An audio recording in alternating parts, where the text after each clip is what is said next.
London in the Eastern Cape has been starved of international and local off-road motorsport for years.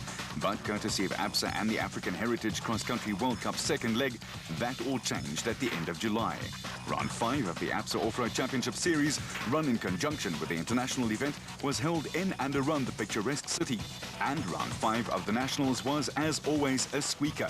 All 7 of the hotly contested categories were still up for grabs, even though the battle lines had been drawn and most of the top contenders had sorted themselves out. But as it so often happens, a late charge or two and everything can be turned on its head. While teams were feverishly beavering away at their last-minute prep, the route was being laid out, and it would be a challenging one, stretching from the race headquarters at the Garden Court, East London, to Bishu, about 100 kilometres out of East London, for the start of the event, and then onto the beautiful Amathole Mountains, which by the end of the weekend would hold a wonderful surprise for the competitors. For defending national champions Nissan, there was the added inspiration of trying to make it 5 out of 5 victories in the year 2007. Duncan Voss and Hannes Grobler had already both notched up 2 fine wins and were intent on keeping the streak going. Voss's win with the stand-in co-driver Richard Leek in the Toyota 1000 Desert Race took him to the top of the championship standings, and the former champion was indeed desperate to stay there.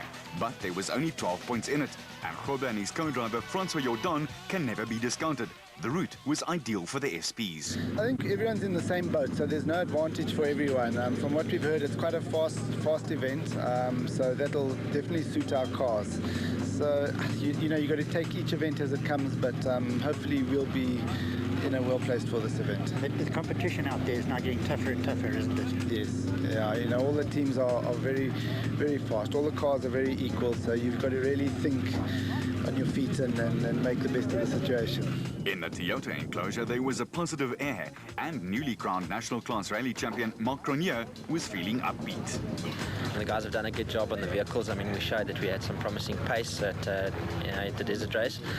Unfortunately, the circumstances didn't play in our favour, and in off-road racing there are a lot of factors. It's not just about raw speed, it's about all the other factors around you that you've got to try and play into your favour, and it doesn't always plan out that way. For Ford, a new environment meant a new challenge, and Brandon Harkis loves those. Yeah, it's always nice to come somewhere new, it's a different challenge, and I think in off-road we've got some great events, and hopefully this will be just as good as some of our top events. And I've heard a lot about the route, that it's fast and open, and but you know what, it's always the same. 500 kilometer racing, anything can happen. I believe the prologue's going to be a slight advantage to certain cars, they got a little bit more top end, but at the end of the day, we've got what we've got, and we've got to make the best of that, so we've got to look to score where our advantage is. For Class E leaders and winners already this season, Ruacon's George and Sharon Barkhuizen, planning wasn't really an option.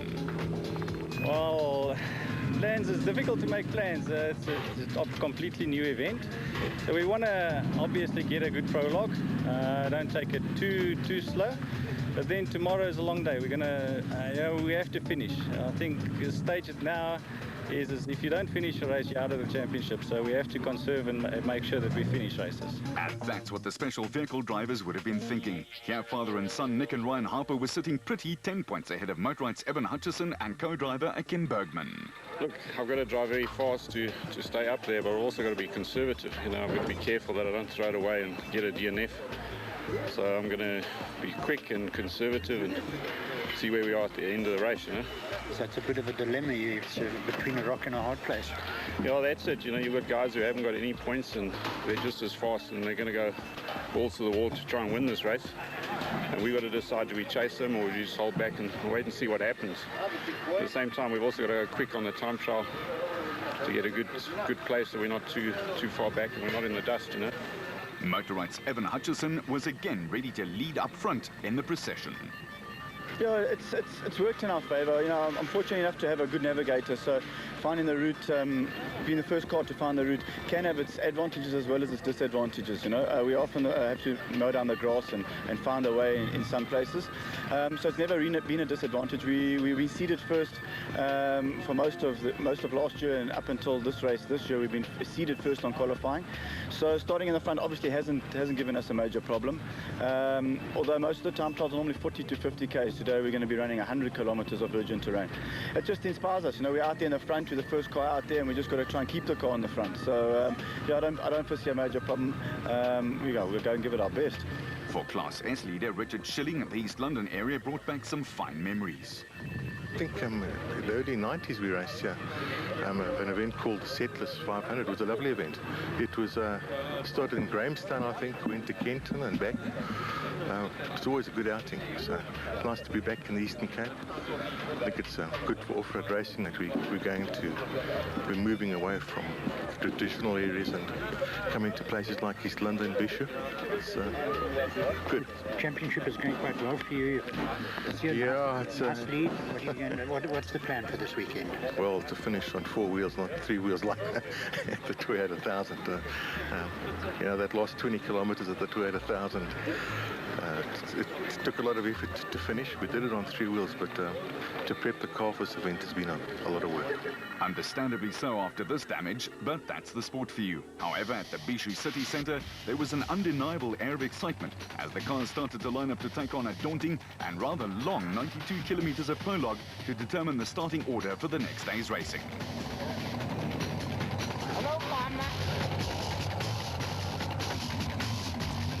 The Harpers hit the road first and were raring to go, while Hutchison's Black Monster sounded rough, tough and ready.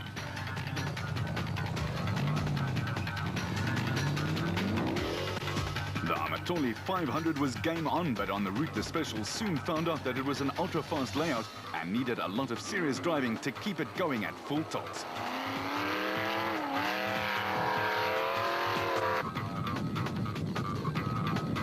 While the lack of rain certainly did not help either. For the 5th event in a row, the dust factor would be one of the deciding factors. Cox and his co-driver Henny Tersteger were off to a good start. While the Big Red Rapsabat with Nardus Alberts and Colin Hunter aboard were flying in 3rd on the road in the special vehicle class. Shamir Varayawa and Siegfried Rousseau have impressed this season and were certainly due a win. They were 4th. With Hutchison, the team manager at Motorrad, and Bergman right on their tails, pushing hard.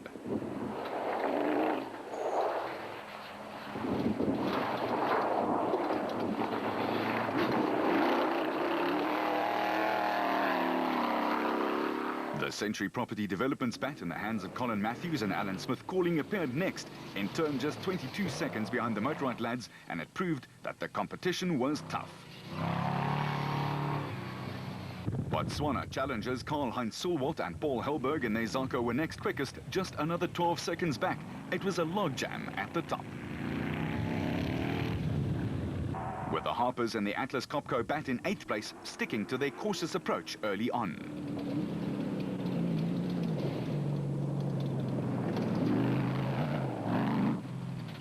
Herman Sulwalt and Mornay Moller were next fastest in the 2nd Sulwalt transport car.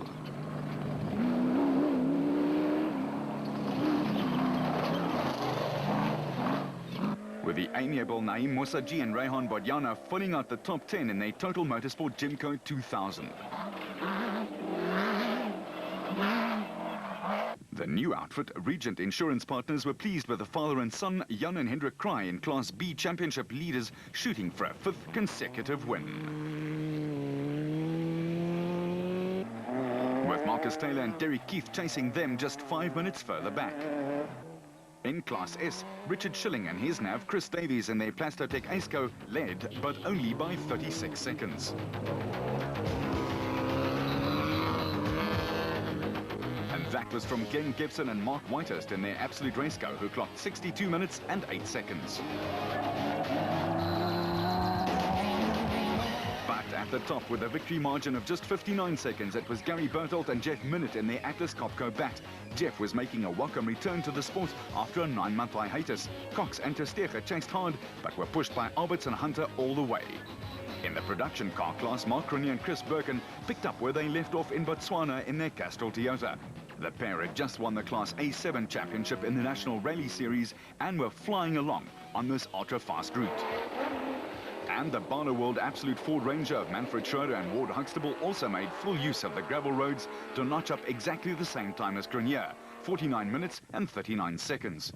Toyota got the Nissan eyebrows furrowed when they made it 2 out of 3 with Bevan Bertolt and Robin Houghton third, just 28 ticks further back. With the Nissan Navaros of Grobler and Jordan and Vos and Pitchford only separated by 5 seconds. Vos is cool, calm and collected in the cockpit. Watch the kettle.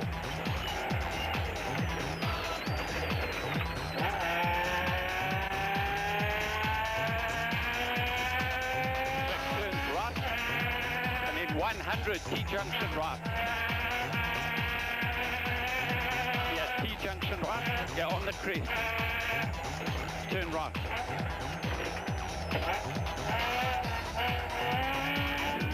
But then, so is Pitchford. Chris Visser and Jaapie Badenhorst made it 3 for Toyota when they took 6th in 50 minutes and 53 seconds. Just holding off 2 former champions, Neil Woolridge and Kenny Schulthammer and their Ford Ranger, who are also showing a return to form.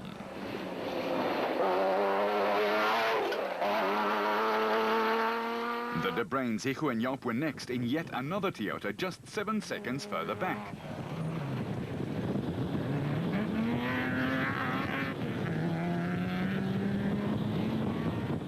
While Mark Corbett and Rudy Balzar bolstered the Nissan hopes again when they took 9th place in the Century Property Development Nissan Navara.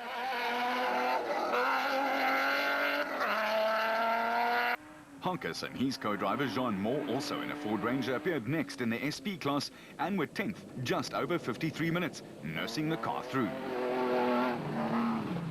With the BB Auto Nissan of Arnold Duplessis and Johan Knox leading Class D.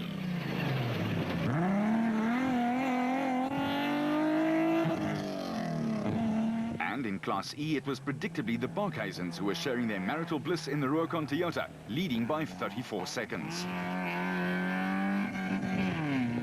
The Zermatten brothers, Henry and Maurice, were just 1 minute 53 behind and chasing hard in their Ryobi Nissan hardbody in Class D. While Brian Martin and Oki Fourie, who held their own nicely in Botswana, were second in Class E, but only by that 34-second margin to the Barkhuizens. With just 1,000 meters to go to the finish line for Gil Nel and Sandra Labeskaghni in their Luke Tragi-Zarko, there was a little off-road excursion into some serious-looking thorn trees and what looked like then the end of their prologue.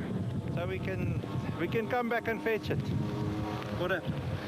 Oh, we came in and that hole caught us out. But I mean, look how many guys it caught out here. It's just bushes and poles is off and everything. It just, that thing caught us out. And I turned the car around and then the left wheel broke off. Otherwise we would have been there, you know. And they were not the only ones. The deploys in their RFS Nissan hardbody overestimated their road-holding ability and, as they say in the classics, the rest is history.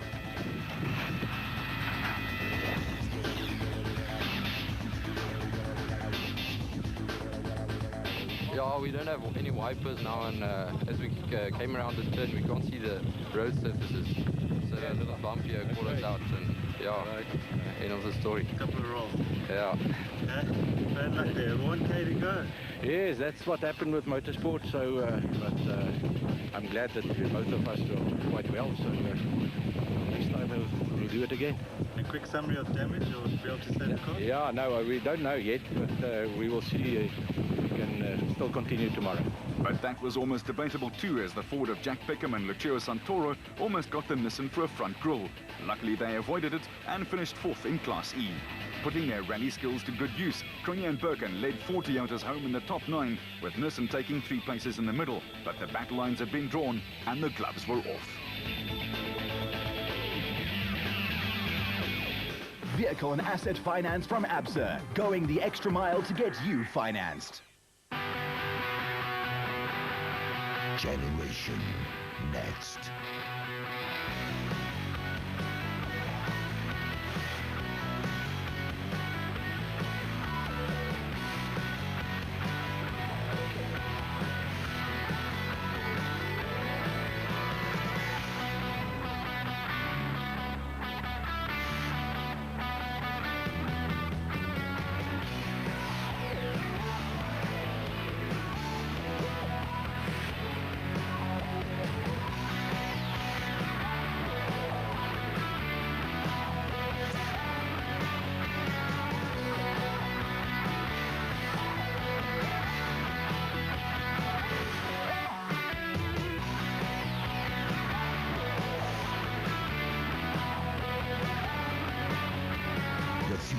rock your world.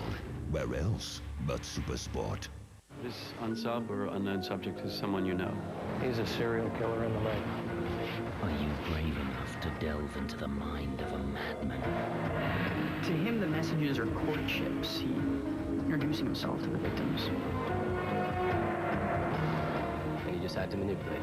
So many lives have been ruined here. In order to catch a criminal, you have to think like one. Criminal Minds, Fridays, only on Action X, Channel 6. Vehicle and asset finance from ABSA, going off the beaten track to find solutions. After a tough prologue over a longish 92 Ks in the Amathole 500 in the Eastern Cape, mechanics were hard at work trying to repair the damage for another almost 500 that lay ahead, but the drivers loved it. That was, 92 Ks, which you did in 39 or 49 minutes. The average speed is over 120 Ks an hour. It was the fastest we could go is 185. That's when the rev limiter came in, and yeah, no, it was quite scary. You needed big balls to keep it flat most of the times, but yeah, no, enjoyed it. And we figure Manfred means ball bearings. For Toyota's Brian Martin, he's still learning. Yeah, last year was a big learning curve for us. Off-road is a very, very difficult and high endurance sport, and I don't think I was really ready for it last year.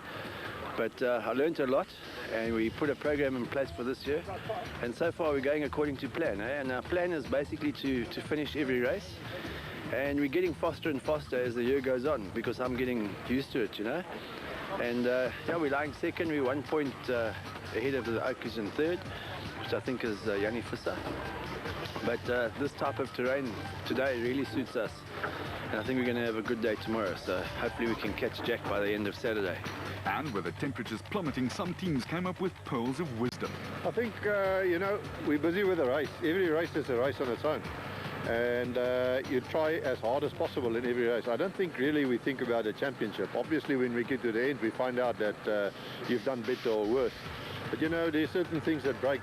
Like at Botswana, my gearbox broke, and we were out of the race. It happened with my time trial today, that the side shaft broke. I don't even know where the side shaft broke, because it was high speed and fairly rough at certain areas. And when we got here, we found out the side shaft broken. So most probably there also we lost some time.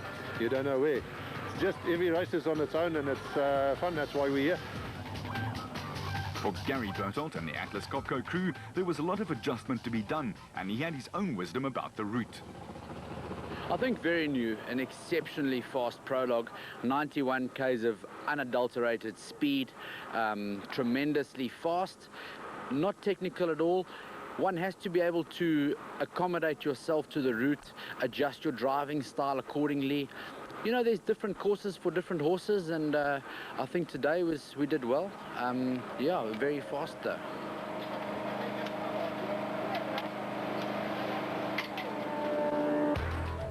At the beautiful Fish River Sun, the championship pace setter, the Nissan team were taking in the tranquility and taking stock at the same time. They were cautious the next morning, but ready to do battle. Then again, three-time champ Hannes Grobler always is. We'll see. It's quite a long way. I don't know if it's as fast as yesterday. And I think the roads are very narrow, and yesterday was quite a lot of cars on the road, so it's been going to be difficult, but we're definitely going to try and get in front. We'll have to see. And the conditions out there today? At the moment it looks good. They said it's going to rain, but it looks good, and as I said, yeah, it's you have to put a little bit of caution there because of the people and the villages you go through, and also some cars on the road. We'll have to see today if it's going to be the same as yesterday. And of course, the cold was a factor. Some people watched the weatherman with intent. On the TV last night, it had a maximum of 12 degrees, so it's going to be cold. It looks like it's going to rain, but we'll see. We'll see. And leading the class again, what are the plans for today? Well, we're leading the championship by, I think, 40 points, so we need to finish today. That's our aim.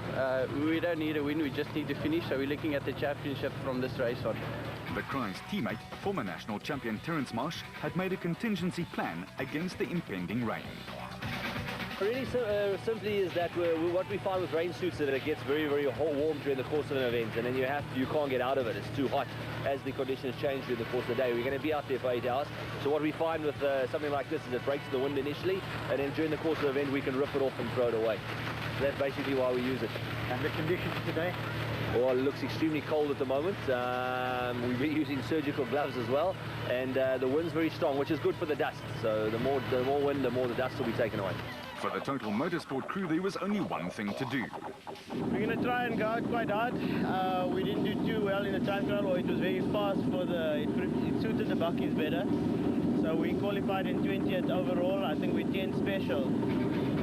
So we got quite a bit of making up to do, so we're going to go out quite hard today. And there's a lot of decontrols, and you start racing again, so we don't know how it's going to plan out, so we're just going to go for it. For Toyota, the rally expert Cronje was in the pound seats. This rally-like route suited the Castro lads perfectly, and he was primed and ready.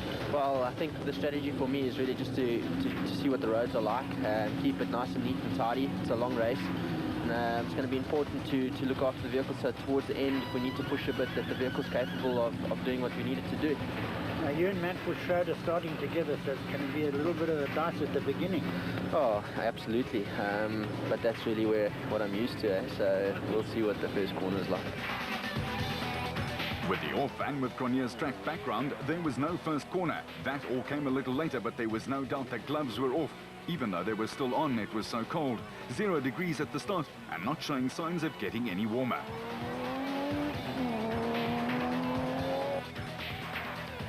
Cronje put pedal to the metal and let her rip. And the young but vastly experienced driver was reveling in these conditions. Schroeder and Huxtable, the Class D champions, upgraded to the SP class this year by Ford, and they've repaid the motoring giant with their ultra-reliable driving. While Berthold and Houghton were intent on removing the Ford filling between the Castrol-Toyota sandwich rather quickly.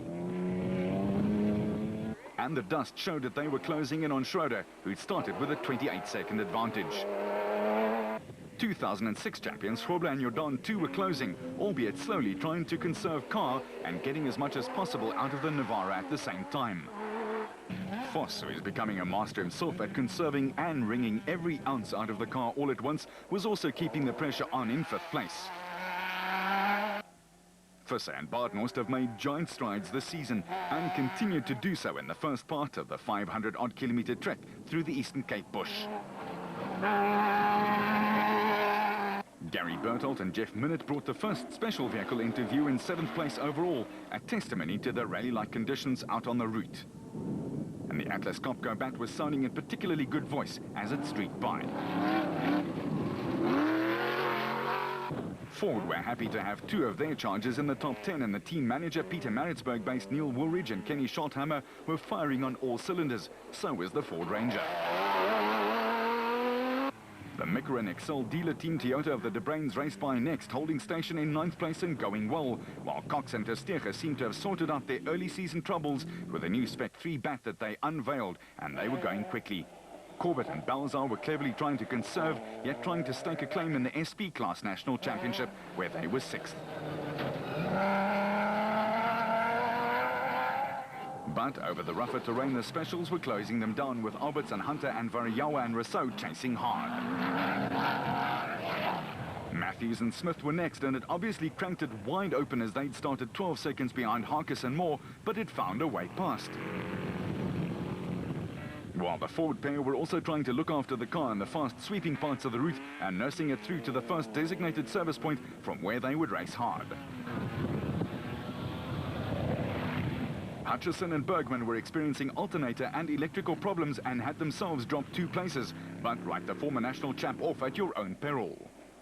Cully Silwatt and Paul Helberg were smooth and quick over the first part of the route and looking for a solid follow-up to their good Botswana showing, with the Harpers sticking to their pre-prologue word of going out very cautiously early on. They were 8th, with the second Silwald car just a few ticks further back, and Musaji and Bodiana forcing our cameraman to take evasive action here.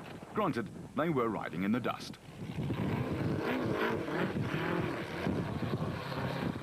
For For the Norwegian Ivar Tollefsen and Britt Quinn Evans, this was just day 1 of 4 as they were participating in the African Heritage Race and therefore needed to conserve big time. They were 10th in class.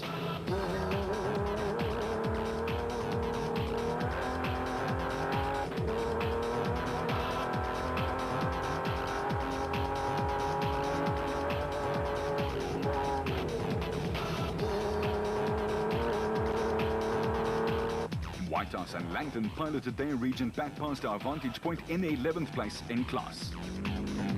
With Arnold du Plessis and Jan Knox next up, a few places back after a great start and leading Class D in the BB Auto Nissan. And the Cries as always setting the pace in Class B in the region path. Kobus van Tonde and Rian Guapa were also doubling up and going great guns.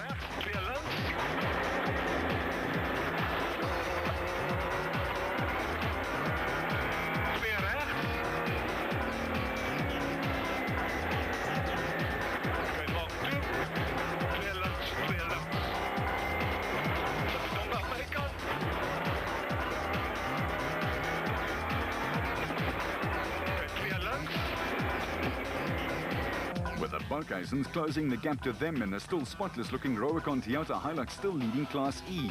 Want a lesson in marital compromise and caring for your fellow driver? Watch carefully.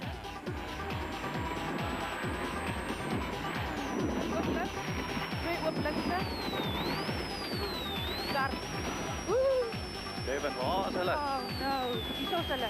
Oh man. Ek het net van hoor verloor. Oh, maar jy gaan net op maar 'n kar om die draai, my bokkie. Kyk.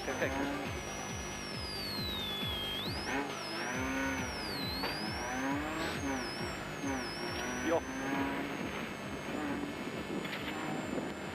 The Zomatans, after 2 did not finishes to their credit, were determined to get it right this time and seemed destined to do it with a good drive in Class D in the Ryobi Nissan.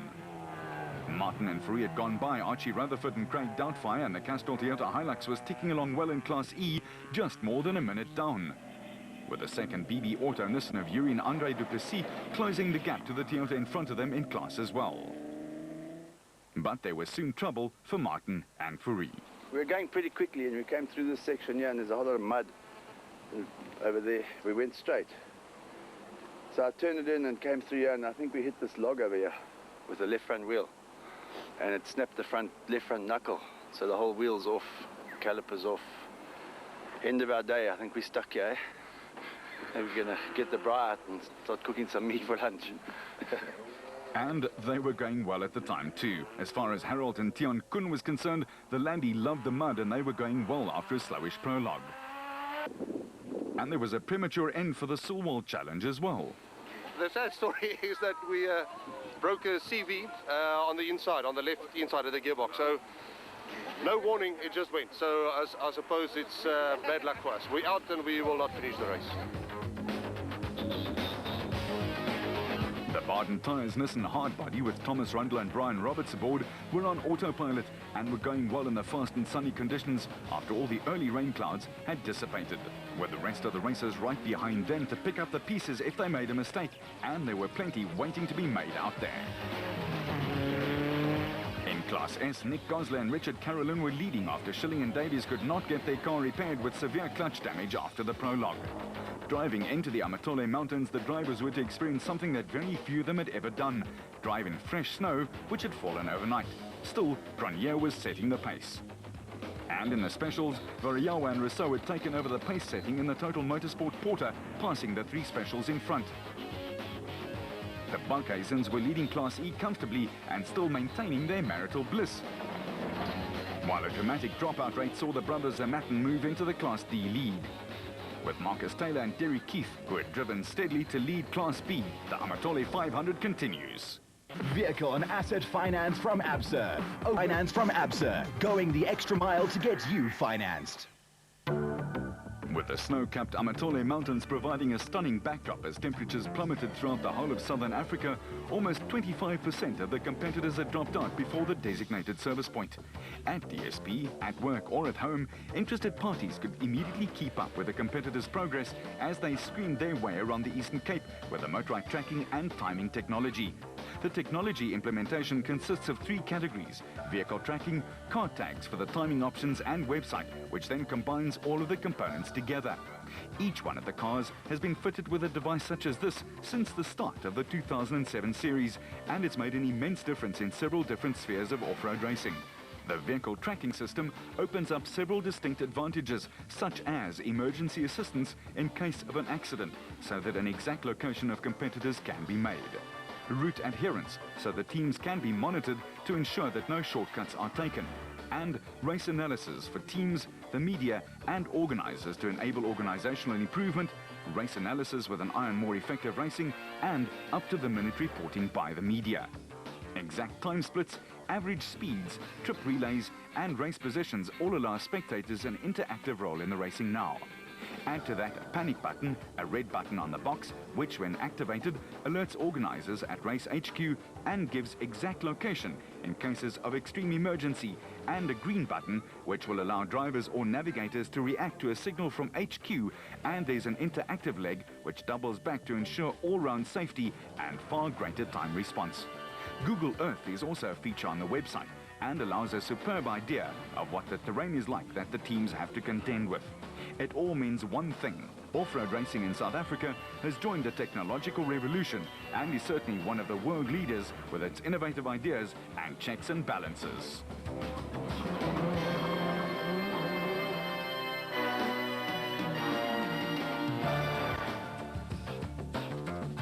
Back at DSP after more than 200 k's of racing, and still Mark Ronier and his faithful navigator Chris Birkin were leading by 1 minute and 11 seconds from a charging force in Pitchford who had gone by after Berthold and Houghton had a spectacular crash, ruining their Castrol Toyota. Ronier was pleased.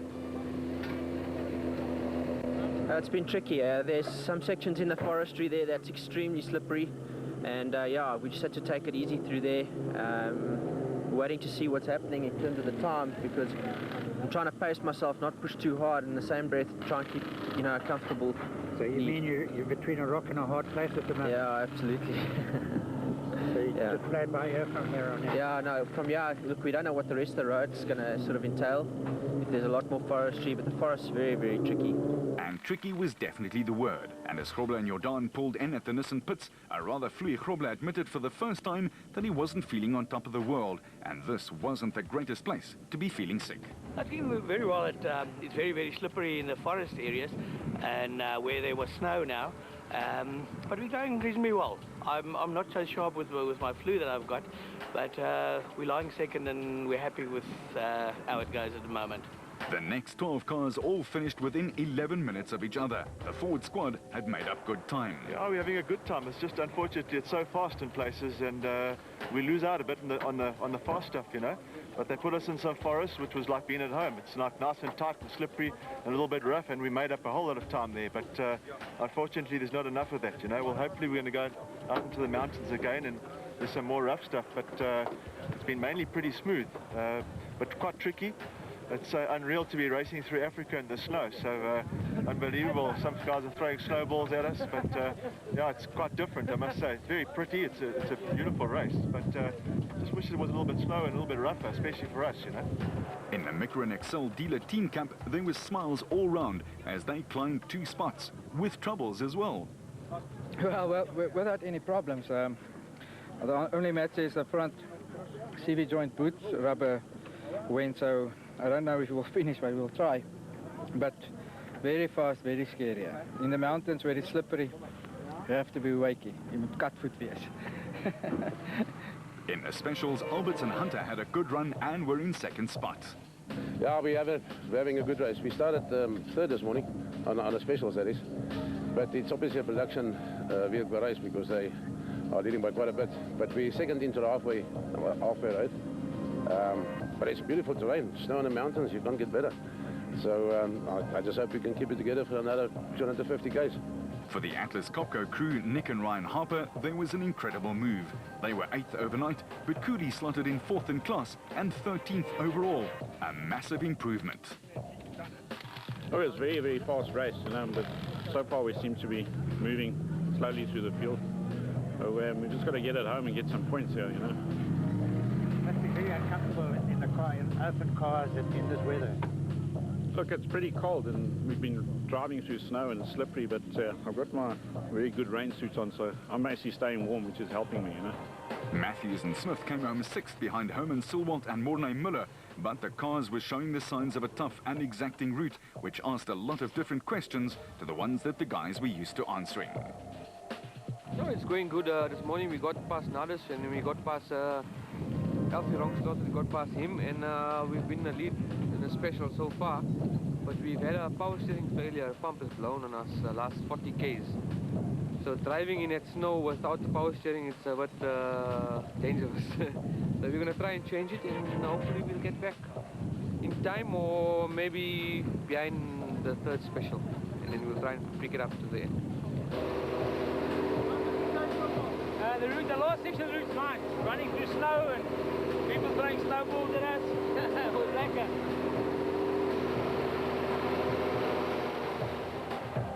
And with the snow-white mountains casting a watchful eye on a DSP filled with rather feverish activity, teams were trying to rescue, rebuild and re-whatever. For Motorite, it seems there's no re-available to help. Yeah, we had some charging problems. I think Alfie's out with his alternator and ours is also going. That's crazy that both of them are going in the same day. We've tried to see what we can do. We haven't stopped yet, but we're going to carry on and to see if we can't keep it up. So it's touch and go for you. Yeah, I think we're just going to keep our fingers crossed and try and get it to the finish. I think we're in third place. A couple of other guys are also out, but yeah, we're just going to have to hope for the best. Gary Gillingham was sure that he'd been put in a time transporter instead of in an off-road vehicle.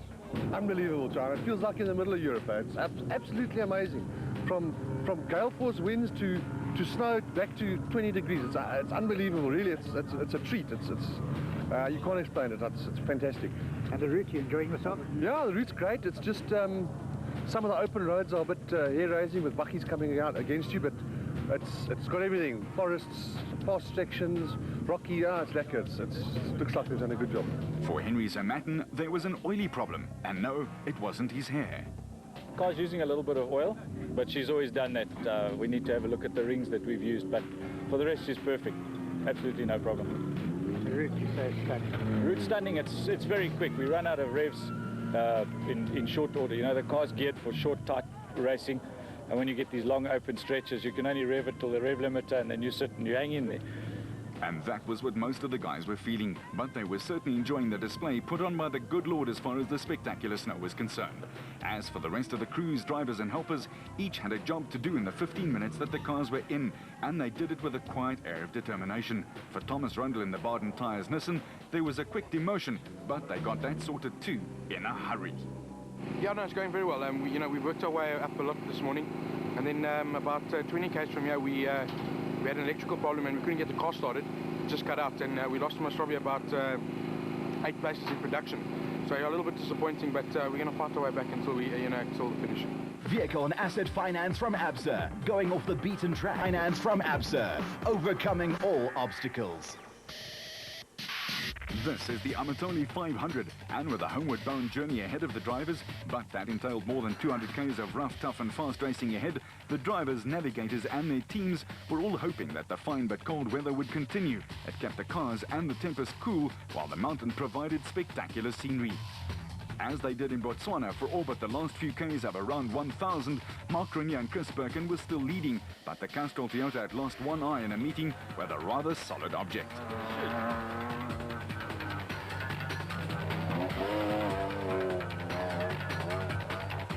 Krobler was hoping to make it 5 consecutive wins for Nissan and 3 for him for 07, and looking like he was closing the 71-second gap to Grenier.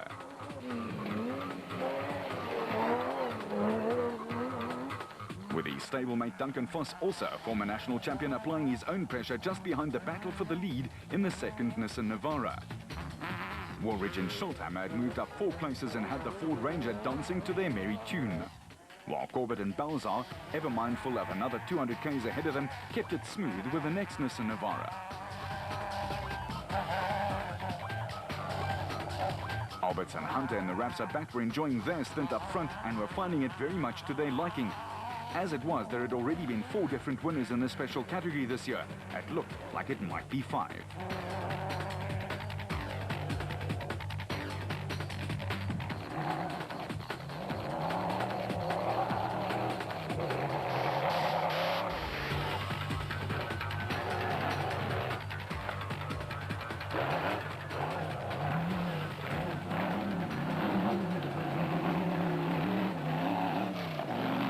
Hutchison and Bergman, after having lost teammate Cox to the same problem, were still battling their alternator in the Bat Spec 3. They've been beset with problems since unveiling their new chariot. But the biggest movers of the day were certainly the Harpers. Their Atlas Copco bat just kept getting better, and so did they. They were up into the top 10 and still climbing. A fine move.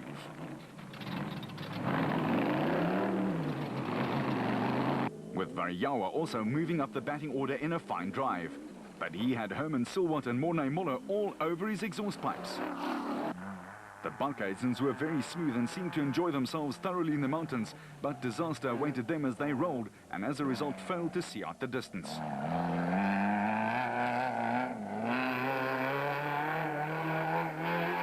The Zermattens, conversely, were regaining their consistency in the Rhoby Nissan and were up into the top 12, looking for that top 10 and leading Class D. Taylor and Keith were continuing their giant killing act, and the little JRE was purring along very nicely. Thank you very much for asking. But up front, Cronje was still dictating matters and steaming on the way home. He had a 3-minute lead as Grobler had crashed out with just 45 k's left to go.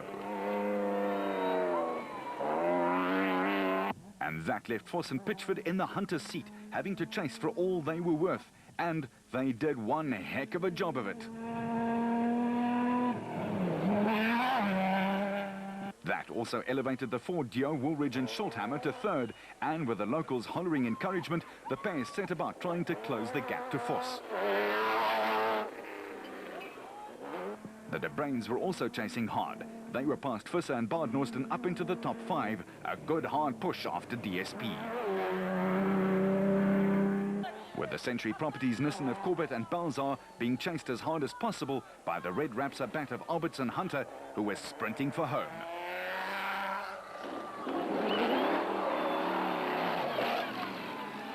The Harpers were next and astounded everyone by sticking to the plan and working the car as well as they could.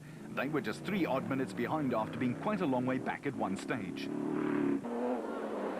Brandon Harkis with Co-Jean Moore was also going well, and this twosome and the Ford Ranger have really started getting on well together. They were rocketing up the order after starting 15th overall. While Matthews and Smith and the Century Properties bat were third in the specials, holding patient station. For Tollefson and Evans, there was a wrong slot, and then a quick correction.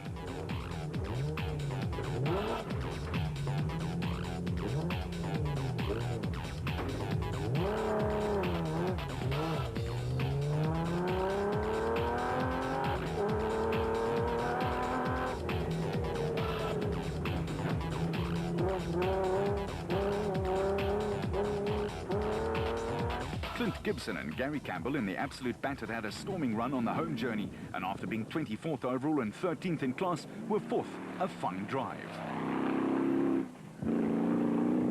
With Sulwalt and Moller falling back a little, trying to preserve their chances of finishing.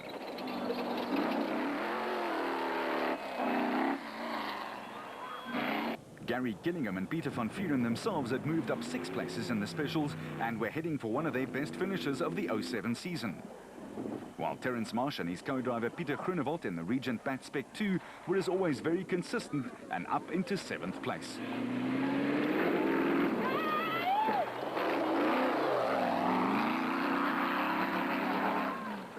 Visser and Bard Norst had broken a hose on the back brake and battled to fix it. Therefore, they'd lost a fistful of places, but were back on the road at last. And the Zermattens, Henry and Maurice, were consolidating their fine return to form with a place in the top 10 in the Rhoby Nissan, while Variawa and Rousseau had got stuck in a ditch and then suffered a flat to drop them back.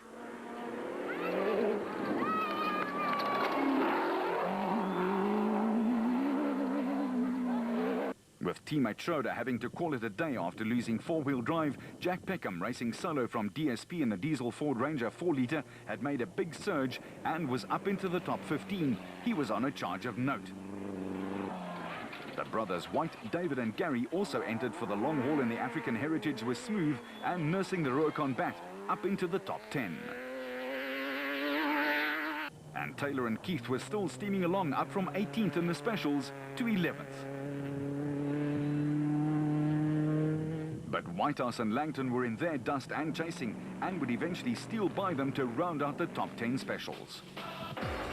Van Tonder and Guapa were 13th after the time trial, but were up into 11th, and going in car it was clear why. They were smooth.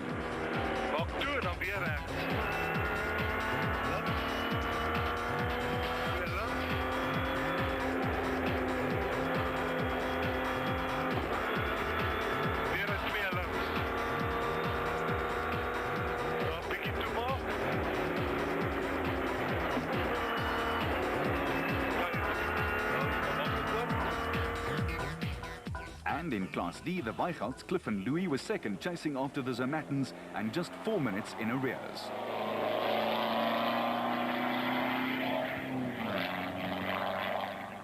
With Hutchison and Bergman gamely chasing after them after soldiering on despite their electrical problems. The small man is one tough guy. Yanni Visser and Yorks Leroux were happy with their Toyota Space and were second in Class E, a very reliable drive. The Raysonics duo of Kutsila Viscagni and Johan Gerber were next into the camera's viewfinder in 14th place in the production cars and third in Class D. With Dalmas man Ramon Besaidnout and Stefan Locke in their Toyota desperately trying to close the gap to a podium place. In Class B, the Besaidnouts were 8 minutes behind in second in their Adenko bat. While Rundle and Roberts, second in Class E, had their fair share of electrical troubles and were nursing at home, although it didn't look like it. Thompson and Blakey in their Zarko Light were going nicely too, and had made up a lot of places from their start in 47th overall. Rubicon CEO Peter Ruthven and Deval Boshoff were 14th in the specials, up from 20th, and also enjoyed a fine second half of the race. While Mark and Stuart Moffat brought their Toyota Hilux home in 4th place in Class E.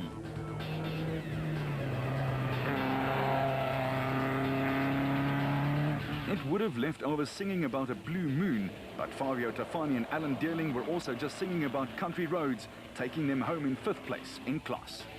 At the finish line, though, it was Voss who passed Grenier within a K of the line after the youngster had flipped the Toyota, and Voss himself was only on 3 paws. Navigator Ralph Pitchford's smile said it all.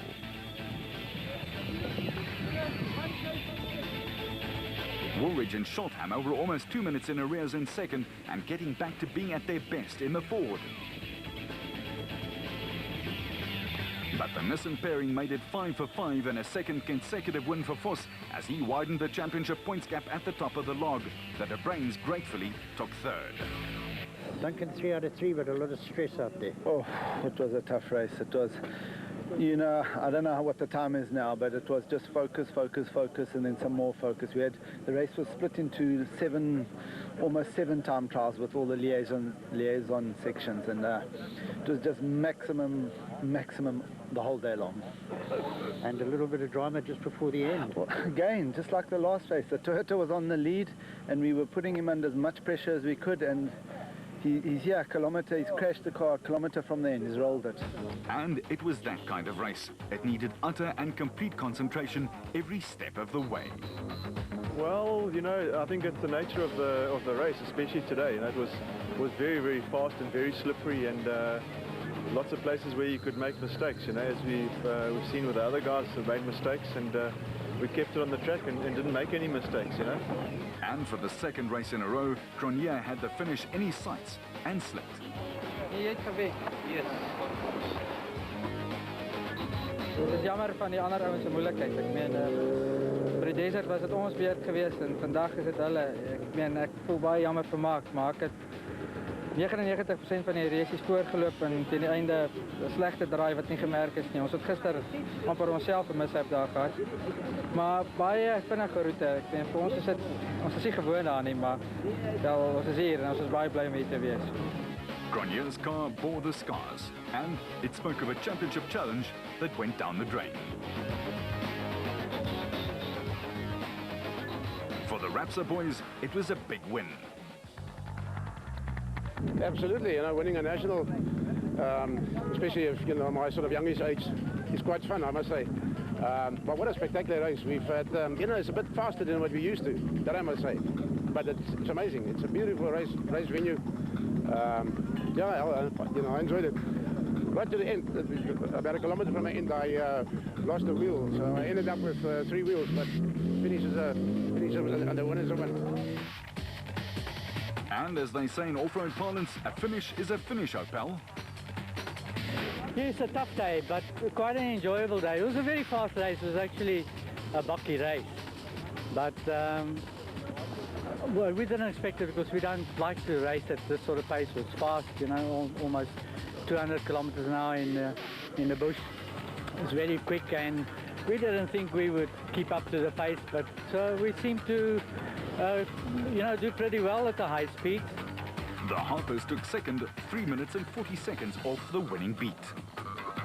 Yeah, we wanted to finish in the top 3. We got a second. It was fantastic. I'm over the moon. I mean, to come from having a bad time trial yesterday, starting off 18th to pulling in second was fantastic. We couldn't have asked for more, you know. While third was taken by gleeful Colin Matthews and Alan Smith, another 4 minutes back. Yes, yeah, lovely result. So third, which is great. We're really happy with the third. How did you find the route? The route was very, very, very fast. It was flat out faster. You really had to stay awake the whole way through. Alan, did you have to work hard? Very hard. He screamed at me a couple of times, but the man can drive. The man can really drive. And makes up for the disappointment on the desert race. Yes, yeah, absolutely, absolutely. It was lucky to come in third. We did pass Silvervolt about 5 k's out. Unlucky for him, he had a puncture. Looks like he just came in now, so we were also a little bit lucky. Henry Zamatin won Class D with an eye on the African Heritage finish. It's a bit of a surprise. We weren't really pushing that hard. We were keeping a very slow, well, not slow pace, but a conservative pace to make sure that we're still here for another 2 days. You know, it doesn't help. You're like a firecracker, you go for the bang and then you don't manage to do the full distance. So we're happy. It's good for our points. You know, after 3 non-finishes, 2 wins is going to help the point situation. So we're quite happy with it. It was a lot faster than we expected. The car's gearing certainly not suited for this terrain. You know, even the Class E's were catching us and there's nothing we could do. We could just sit and watch helplessly. So we made up in the tight stuff and then, it was good fun. A fine second win in a row for Vos, and that leaves him sitting healthily atop the championship log, while the Ford Dio will rue their run of non-finishes in the early season. Still, there are 3 races left to finish, and a lot can happen.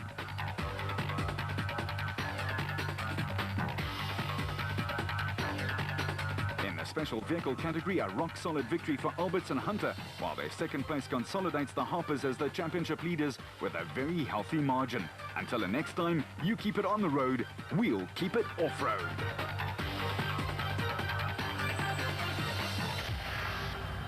That was the ultimate test, the ABSA off-road.